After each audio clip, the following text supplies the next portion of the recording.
Ya, shalom. Shalom. Amin. Kita fokuskan hati kita menyembah Tuhan.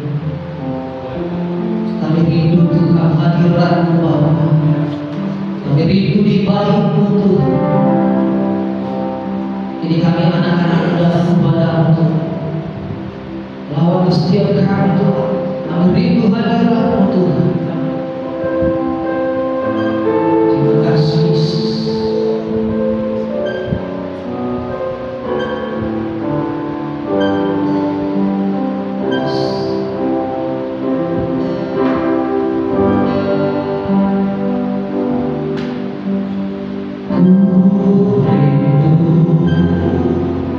Diam di bait-Mu, menikmati anugerah-Mu.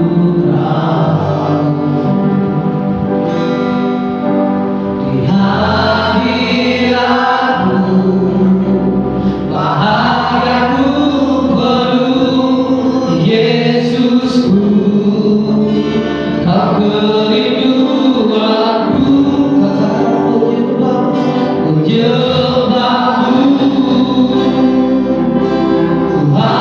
Tuhan Raja, memuji-Mu, memuji-Mu, Yesus kekasih jiwaku, mengikuti-Mu seumur hidupku.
Ini kami datang kepada-Mu ya Tuhan.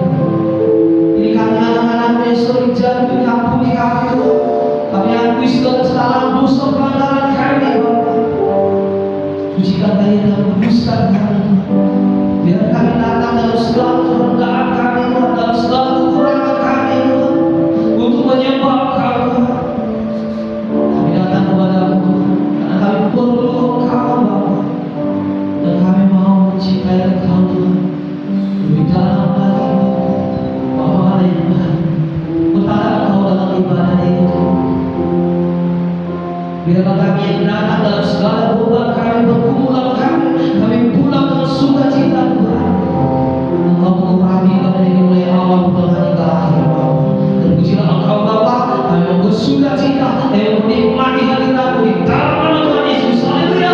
Amin.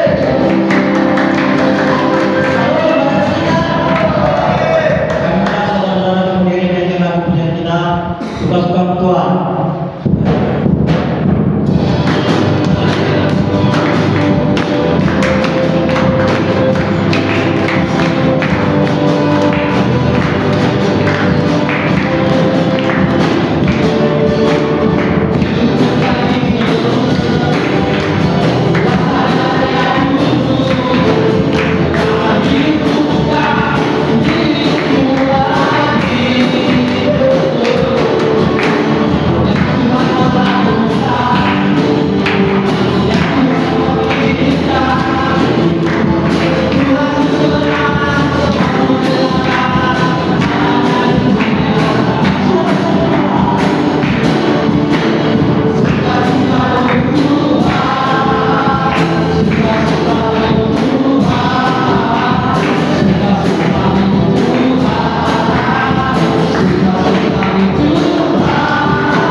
Saya mau sedikit bersaksi tentang lagu ini.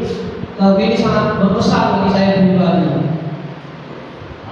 Di mana ketika kehidupan saya sering jatuh ke dalam dosa, ya, saya mau bangkit, ya, karena apa yang sering saya lakukan, saudara, menyakiti hati Tuhan, tapi Tuhan masih sayang sama saya. Saya selalu ingat ayat ini, ya, kalau Tuhan mengasihi saya, Tuhan, saya berharga di mata Tuhan. Saya sampah ini selalu dipikulnya, selalu dipulunya, diambilnya. Dan ketika saya mau datang kepada Tuhan, Tuhan terima saya. Itu semua saya rasakan ketika saya mau melakukan keluarga saya dipulihkan. Dulu saya dengan abang saya berapa lama tidak komunikasi, ya, karena selek, ya, ada sekitar 10 tahun lebih dengan abang saya. Ketika saya mengenal Tuhan, saudara, hidup saya betul-betul dipulihkan. Ya. Lalu semua yang baik, semua yang indah Tuhan sediakan bagi saya, ya, dalam kehidupan saya, ya, rasa kesehatan saya di pasaran, lalu saya terjun ke dunia narkoba, ya. Tapi satu hal yang saya mau ingatkan, saudara, ketika saya mau berhenti di dalam semua itu, ada target Tuhan yang indah. Walaupun saya di dalam penjara, saya pulang menunggu keluarga, sampai saat ini saya masih bisa menghidupi orang tua saya. Semua karena Tuhan, ada Tuhan. Itu makanya saya sangat terkesan akan Tuhan. Semakin saya mau dekat dengan Tuhan, Tuhan ya pasti ada. Ya. Tapi semakin luar biasanya pernyataan Tuhan bagi saya. Tuhan Yesus sangat baik. Amin. Itu kesaksian saya. Mungkin bagi saudara, saya juga yakin banyak sekali kebaikan Tuhan yang terjadi dalam kehidupan kita. Amin. Ya. Mungkin bagi saudara ada yang mau bersaksi. Ada? Ya, silakan. Shalom. Saya juga mantan nabi. Jadi jangan sampai nanti kalau misalnya jangan sampai di sini aja kita berdoa. Sampai luar kita harus dapatkan Tuhan. Apapun itu.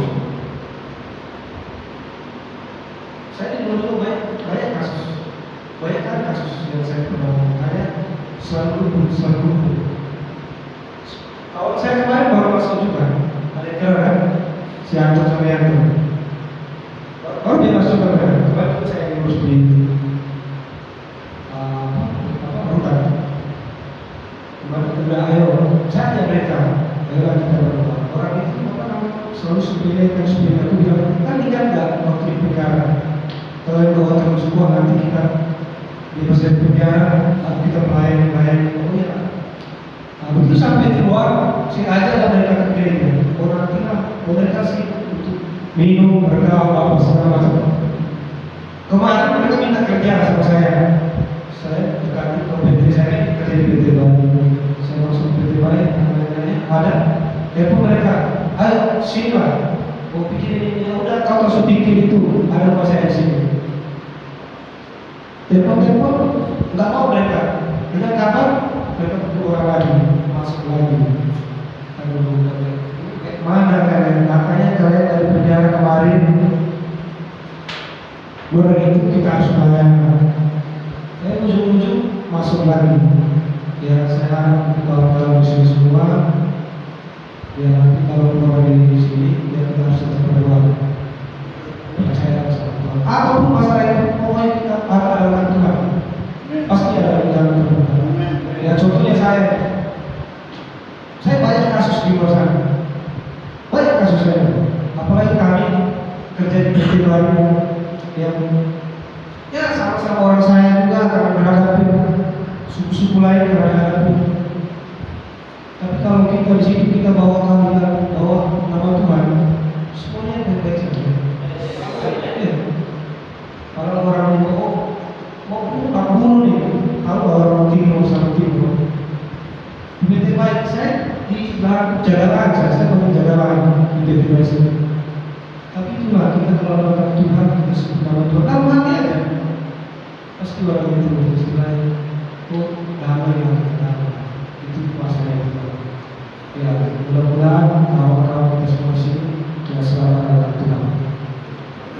tua yang tahu acara ini.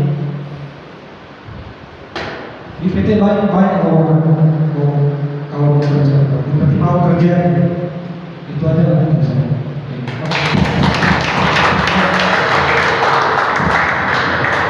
Terima kasih untuk kesaksiannya.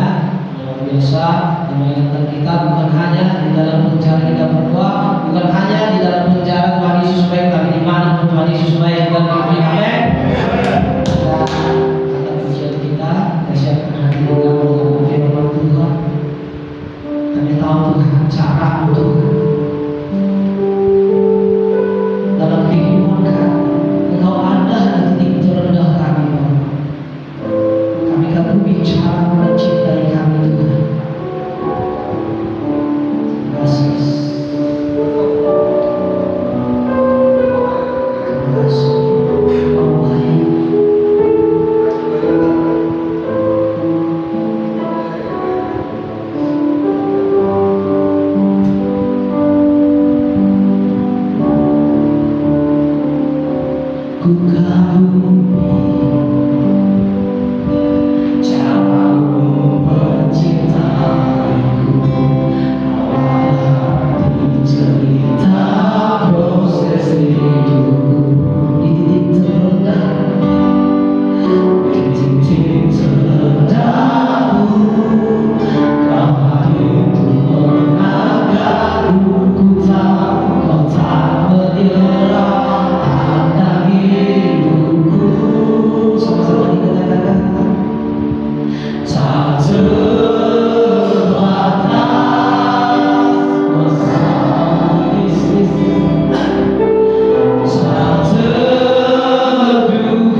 saya di sini, tetapi Engkau tetap kami percaya Tuhan dalam segala hal.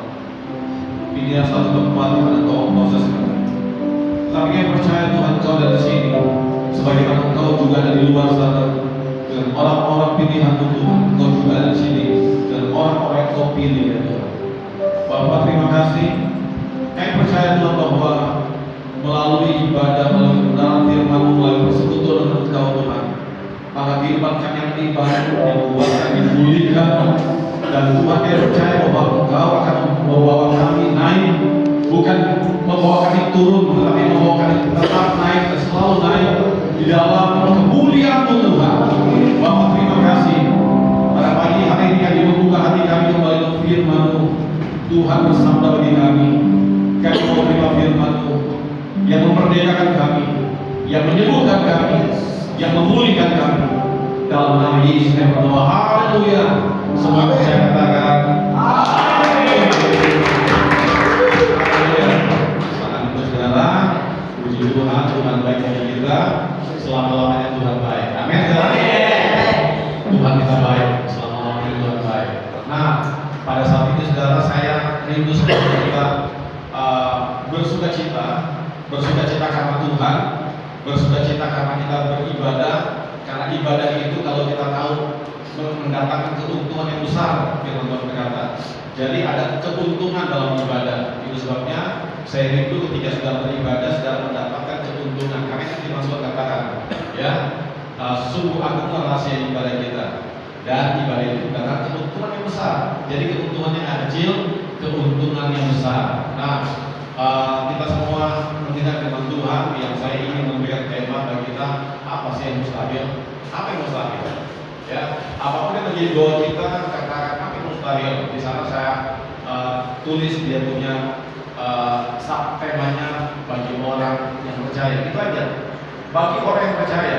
Di dalam Markus, saudara boleh lihat dalam Markus yang pasal 9 ayat 23, itu ada ketika ya sebuah kalimat yang Tuhan Yesus sampaikan di ayat yang ke-23 mulai maksudnya Markus pasal yang ke-9 ayat yang ke-23, jawab Yesus dikatakan kepadamu, jika engkau dapat,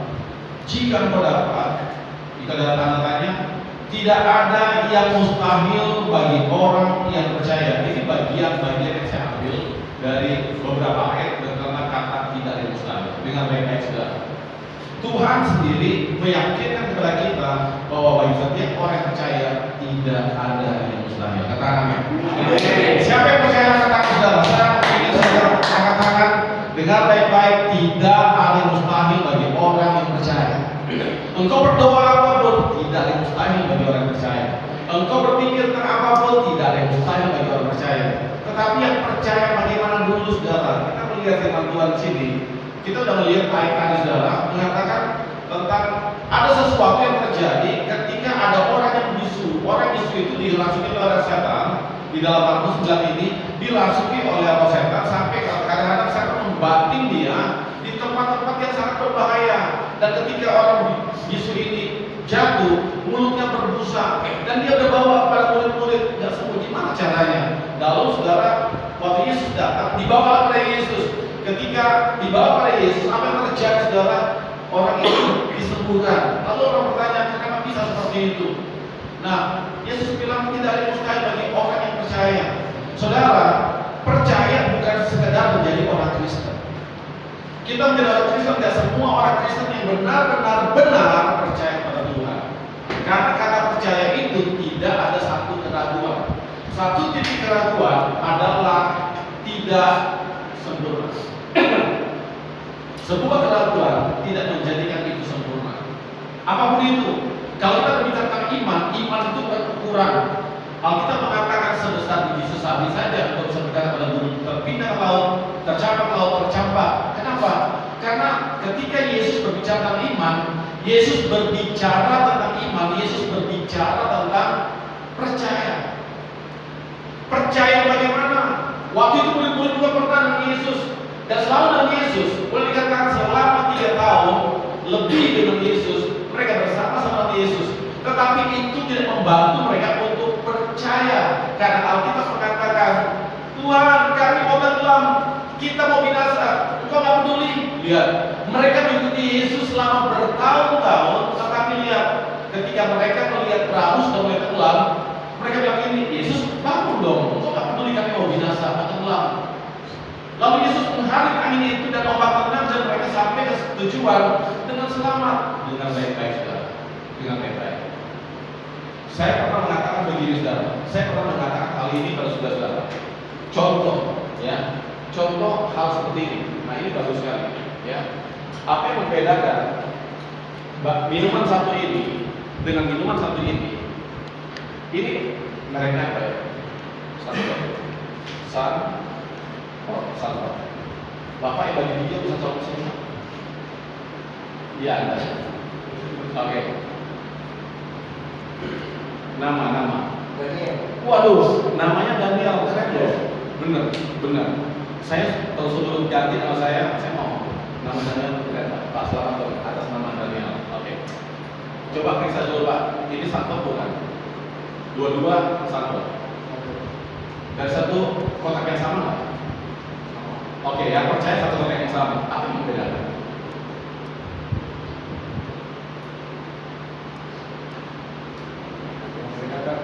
Apa yang membedakan dua minuman di satu kemasan yang sama? Dua kemasan, tetapi satu pabrik. Apa yang membedakan Sanfor dan Sanfor ini beda? Bingung Pak? Apa? Oh, gelasnya.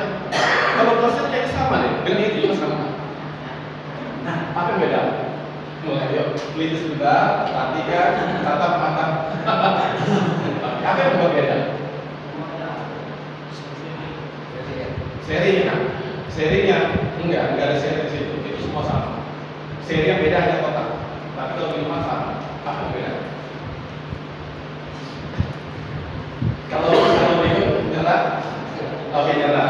Oke ya, saksi banyak ya, nyerah katanya. Oke, yang membedakan isinya yang beda. Coba lihat, baik, coba. Isinya sama. Sama kayak sini. Sama atau beda? Mau tahu beda nggak? Gini, angkat dulu dua-dua, berhadapan dengan kamera, angkat dua-dua, terus balikin pelan-pelan. Oke, yang satu ada, yang satu ada udara, tarik dulu. Yang satu ada. Oke, ini yang membedakan. Dengar ya, berbicara tentang iman itu bukan berbicara besarnya seperti ini. Sama kok ini besar juga, sama besar-besar. Tetapi yang membedakan adalah penuh, tidak ada ruang gelembung udara. Makanya saya bilang ini 99 air tetapi 1 titik udara. Kalau yang ini 100% air, yang satu ini karena nggak ada udara. Jadi dia bukan air semuanya. Di sini air plus udara, tapi di sini yang satu air semua. Oke, terima kasih ya, Tanda. Nah, dengan baik-baik. Murid-murid sudah mengikuti Yesus sekian banyak tahun. Yang membedakan apa? Yang membedakan adalah berapa kandungan iman kamu. Setitik biji sesawi saja, sebesar biji sesawi itu nggak besar. Biji sesawi itu bentuknya kecil. Tetapi Yesus mengatakan begini, engkau mempunyai iman sebesar biji sesawi, bagiku itu nggak peduli. Engkau mempunyai iman besar, nggak peduli. Dibandingkan iman sebesar biji sesawi, bagi saya sama. Tetapi biarpun kecil, sepenuhnya iman. Gitu. Ya, iman sebagian yang tidak percaya. Iman 99 satu titik keraguan itu bukan percaya. Percaya itu tidak ada satu keraguan pun. Itu percaya. Tidak ada sebuah keraguan. Artinya kalau kita percaya, udah percaya. Enggak usah. Percaya itu tidak ragu. Oke? Percaya itu tidak ragu-ragu. Kalau kau percaya, percaya. Makanya Yesus mengatakan tidak ada yang mustahil. Mazmur 121 kalau kita membaca, di sana ada seorang mazmur, dia mengatakan ini, aku melayangkan mataku ke gunung-gunung. Aku melayangkan mataku ke gunung-gunung. Dari mana sih datang persoalan? Dari mana datang pertolonganku? Saya masih tahu saudara-saudara, apa yang salah di ayat itu, Mazmur 121.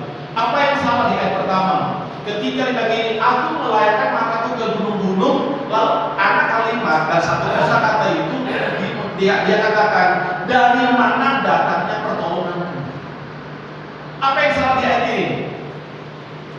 Yang salah di ayat ini, seorang yang menggambarkan gunung yang besar, lalu mengatakan begini, kalau gunung itu adalah satu persoalan di mataku, melihat jauh ke sana ternyata gunung besar. Yang salah di ayat ini adalah fokusnya. Dari mana datangnya pertolonganku? Puji Tuhan, ayat yang kedua mengatakan pertolonganku datangnya dari Tuhan.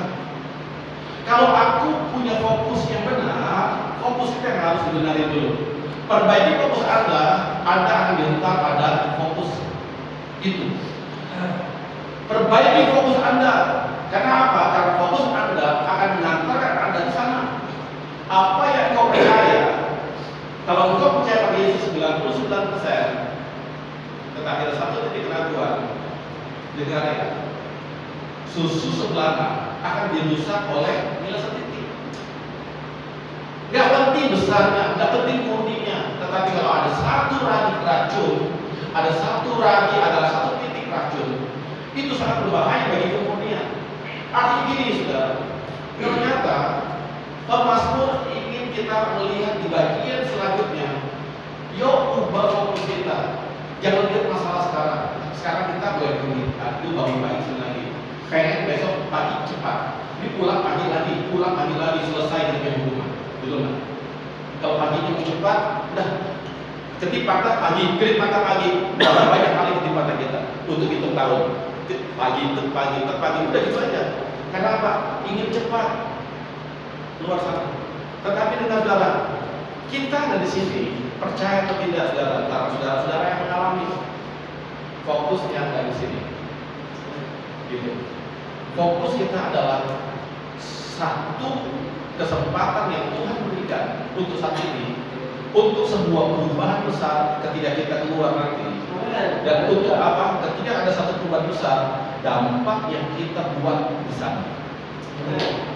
Kalau saya katakan begini, akhir kehidupan kita yang paling membuat Tuhan puas, bukanlah kita jadi orang sukses, kita baik-baiknya. Uang kita membawa kita kepada kehancuran. Berapa banyak orang hancur?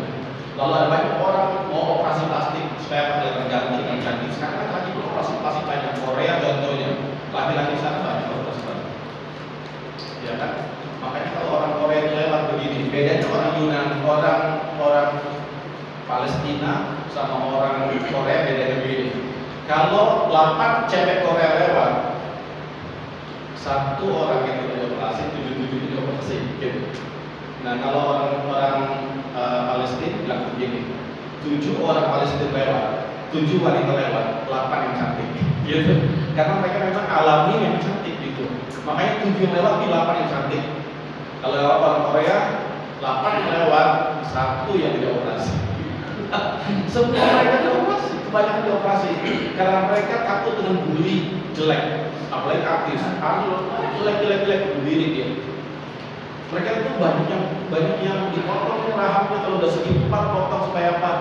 Cibi, gitu saudara. Nah, iya mereka nggak puas menerima mereka dirinya mereka. Kenapa sih Tuhan jelek banget sih? Kehidupan saya dibuat begini gambar kalau jelek untuk saya. Banyak orang yang seperti itu, banyak ya di dunia sana, di luar sana ada banyak yang seperti itu. Tetapi dengan kita yang ada di sini, kita akan memberikan sebuah dampak yang luar biasa. Berapa lama pun proses saya dengar ya, yang memuaskan hati Tuhan. Kan kita hidup untuk memuaskan Tuhan. Nangis bagus sekali lagunya dibawakan. Aku ada untuk menjadi penyembah.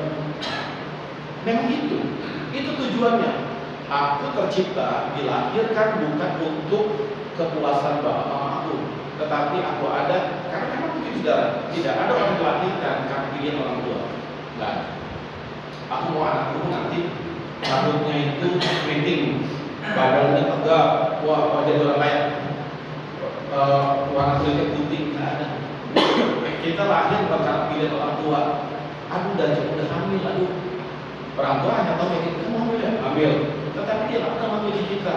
Yang membuat itu janin ada di sini, dikarenakan ibu kita itu pilihan Tuhan, bukan pilihan mereka. Kita pun tidak pernah bisa memilih orang tua pun nanti kalau lahir lah pengen orang tua pun presiden kita bisa. Nggak bisa. Kita nggak pernah hidup bisa memilih yang seperti itu. Artinya apa? Artinya setiap kehidupan ada di dunia ini sebuah rencana daripada Sang Pencipta. Efesus 1 mengatakan di dalam Dia, di dalam Kristus, Allah telah memilih kita sebelum dunia dijadikan. Artinya memang Allah telah memilih kita sebelum kita ada. Allah lah yang memilih kita. Kalau Allah memilih kita, satu, Dia mau kita hidup di dunia ini memuaskan hatinya. Tuhan mau kita hidup puas dengan ciptaan. Aku ciptakan dia kayak gini, jangan seperti itu, puas. Artinya kata sudah menciptakan gitarnya jadi piano. Gitu ya, atau sudah jadi gitar, tiba-tiba gitar yang bagus itu jadinya apa ya? Pot bunga ya gitu. Enggak seperti itu. Tuhan menciptakan semut harus jadi semut, itulah kekuasaan. Tuhan menciptakan bunga lidah buaya, jadi lidah buaya, itulah kekuasaan karena diciptakan seperti itu, jadi seperti itu. Lalu Tuhan ciptakan manusia, jadi manusia, puas nggak? Puas.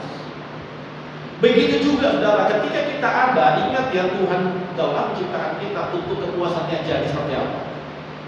Ku ada untuk melayani, ku ada untuk menyembah Dia, itulah yang memuaskan Tuhan.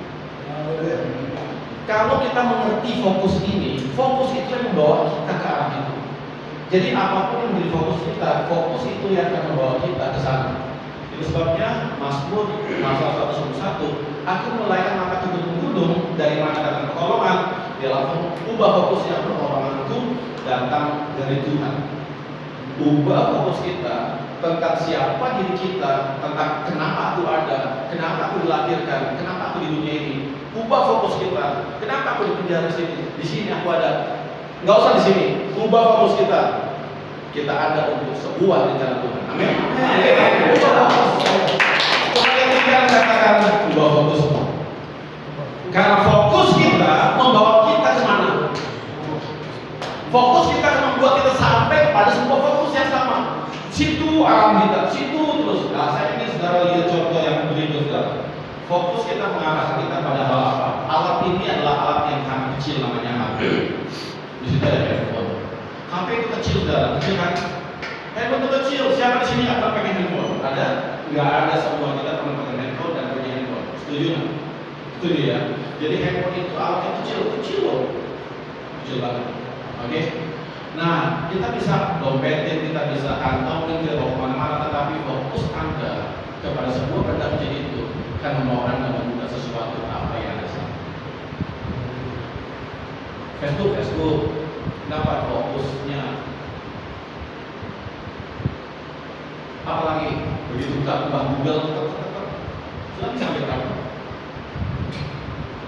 Wah, bokong India misalnya. Karena fokus kita ke sana. Fokus kita akan mengarahkan kita kepada apa yang kita mau. Ini benda kecil, tetapi benda itu bukan mempengaruhi kita. Kita yang mempengaruhi benda itu. Benda itu diciptakan itu ada sesuai dengan apa yang kau mau. What you need, semua ada di situ. Tinggal kau membuka apa yang kau inginkan, maksudnya kayak gitu. Dunia hanya menyiapkan ini, orang-orang pintar menyiapkan itu semua. Ada. Engkau mau buka apa? Engkau mau melihat dirimu, ada fotomu. Bukalah galeri. Engkau melihat video, ada di sana. Video yang beredam. Tetapi kalau kau mau melihat video lain, itu juga di sana. Engkau melihat apa? Engkau melihat Yesus di sana, ada gambarnya ada. Engkau mau lihat bidadari ini, ada di sana. Selama fokus itu ke arah mana, fokus itu akan membawa kita ke arah yang sama. Dia akan mengintip kita untuk duit, lakukan itu. Yo, buka itu. Itulah. Berbicara tentang kekuatan fokus, kita mau melihat apa? Mazmur mengatakan Tuhan adalah pertolongan. Saudara, ketika Anda melihat pohon ini dari atas melihat, tetapi ketika Anda mengatakan pohon itu tinggi, berarti posisi Anda ada di bawah. Ketika pohon itu tinggi, berarti ingat Anda ada di bawah. Tetapi ketika Anda melihat pohonnya pendek, berarti posisi Anda ada di atas. Begitu cara melihat masalah. Kenapa Tuhan mengatakan bagaikan Raja Wali supaya kita bisa melihat masalah yang besar itu kecil, tetapi dia itu soalnya. Ya kan? Ketika kita terbang tinggi kita lihat mana masalah. Tapi ketika mata kita di sini, saudara, semut yang kecil itu pun taruh di bola mata di retina yang mendekat itu besar, saudara, kayak dinosaurus. Apalagi lihat dengan teropong bintang. Teropong bintang sudah tahu teropong bintang yang itu kecil berapa kali, semutnya jadi besar dan dinosaurus. Padahal itu semut yang kecil. Kenapa kita melihat dari sebuah fokus yang dikecilkan tetapi gambaran besar? Gede, enggak, itu kecil. Saudara, suara tikus aja kalau saudara kasih mic itu tikus cicit kasih mic, wah besar sekali saudara, ya kan? Karena kita menaruh ada benda di sana. Dengan saudara, inilah yang Tuhan mau kita ketahui, bahwa kita nggak buang-buang waktu di sini. Kita ada, makanya kalau saya katakan ada lain nggak ibadah, ada lain ibadah. Saya katakan nanti lihat ya, orang yang keluar setelah dari sini yang ibadah itu ya, untung. Percaya. Ada banyak orang-orang yang saya lihat di luar sana sekarang mereka menjadi hamba-hamba yang luar biasa. Itu X, artinya. Tetapi lihat mereka, di undang-undang mereka kasih kesaksian mereka. Sampah menjadi mutiara. Wah, luar biasa saudara ya, luar biasa. Bagi Tuhan menjadi mustahil. Amin saudara. Bagi orang yang sungguh percaya. Sekarang saudara, kalau Tuhan kita taruh di mana? Di sana kita bicara tentang pikiran kita, hati kita. Di manakah Yesus? Di manakah kita tempatkan Yesus? Di bulan demi bulan, hari demi hari, minggu demi minggu, bulan demi bulan, tahun demi tahun. Di mana Yesus? Di titik terendah, di titik terkecil, di area mana kita? Semakin kecil tempatnya, berarti segitulah area yang Yesus kerjakan. Kenapa? Karena begitu saudara, Tuhan, Engkau penyembuh. Tuhan yang bisa membuat kita penyembuh. Tetapi untuk nyampe itu nggak kerjakan apa-apa. Apa yang membuat Tuhan bisa mengerjakan seluruhnya, seluruh area, kesembuhan, mujizat, jodoh, rumah tangga, semua kesuksesan. Kalau seluruh area ini berpusat kepada Jesus be the center. Ketika Yesus adalah pusat dari semua kebutuhan kita, rumah tangga kita, Yesus. Uang kita, Yesus pusatnya. Kalau nggak bahaya dalam uang. Kenapa? Cinta uang itu adalah sumber kejahatan, akar kejahatan. Rumah tangganya kalau nggak sumbernya Yesus, hancur. Yesus adalah sumber dari semua.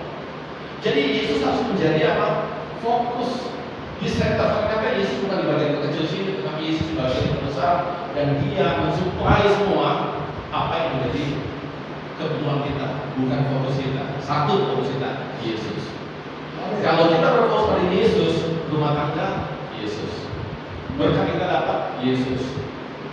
Apalagi kesembuhan Yesus, semua Yesus dengan saudara, semua area itu dikuasai oleh Yesus. Tetapi kalau kita tempatkan Yesus di satu area terkecil, Dia hanya bisa mengerjakan di area itu. Makanya di tempat mana yang terkecil, di area itu saja Dia membantu Anda untuk kebenaran. Tetapi kalau seluruh area adalah Yesus, seluruh area itu menjadi berkat bagi kita. Tuhan memberkati kita untuk apa? Hadapi hari esok. Fokusnya bukan di sini. Fokusnya adalah kalau saya terus berfokus kepada rencana Tuhan. Ingat ya, firman Tuhan mengatakan di Yeremia 29 ayat 11, Aku mempunyai rencana yang baik, rancangan yang baik yang ada padaku mengenai kamu. Bukan rancanganmu, tetapi rancanganku mengenai kamu. Artinya apa?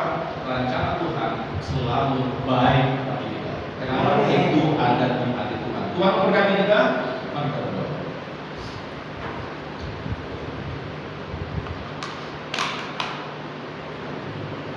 Di sini tahu lagu sekali Yesus, tetap Yesus. Dalam. Oke, bisa di sekali Yesus, selamanya Yesus. Ada apa sih? Ini ada di tampilan depan di coba tanya.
tidak hanya rasa alam, tetapi menjadi sekejap saja. Bapak, sehingga kami tidak sabar bagaimana kehidupan kami bisa berdampak di luar sana. Kami tidak sabar untuk memberikan dampak kepada dunia ini melalui perubahan kami, perjumpaan kami dengan Engkau. Engkau memakai masalah yang kami hadapi dengan sebuah jawaban. Engkau memakai sebuah penolakan yang kami alami menjadi sebuah penerimaan, di mana Engkau Tuhan sangat menerima kami dan Engkau mau kami menjadi seperti apa yang Engkau mau. Terima kasih Tuhan Yesus. Terima kasih. Dalam ibadah ini kami sudah mendengar firman Tuhan. Kalau firman menjadi berkat bagi kami, sekarang kami menerima berkat dari Tuhan. Mari sama-sama kita katakan. Saudara-saudaraku yang kasih, jika firman Tuhan yang kita dengar menjadi berkat, tersimpan, tertanam dalam hidup kita dan terlakukan tanpa menyimpang ke kanan atau ke kiri, maka Tuhan memberkati kita dan Tuhan melindungi kita. Tuhan menyinari kita dengan wajahnya dan memberi kepada kita kasih karunia-Nya. Tuhan menghadapkan wajahnya kepada kita semua dan memberikan kepada kita damai sejahtera. Sekarang terimalah damai sejahtera dari Allah Bapa, cinta dan kasih sayang dari Tuhan Yesus Kristus, berkat pertolongan, penyertaan, pimpinan dan kemenangan yang dikerjakan oleh Allah Kudus menolong kita untuk berkemenangan sepanjang waktu di dalam nama Tuhan Yesus Kristus kami berdoa. Haleluya. Yang percaya katakan amin. Saudara, di sana ada absen, saya bawa absen. Yang belum isi absen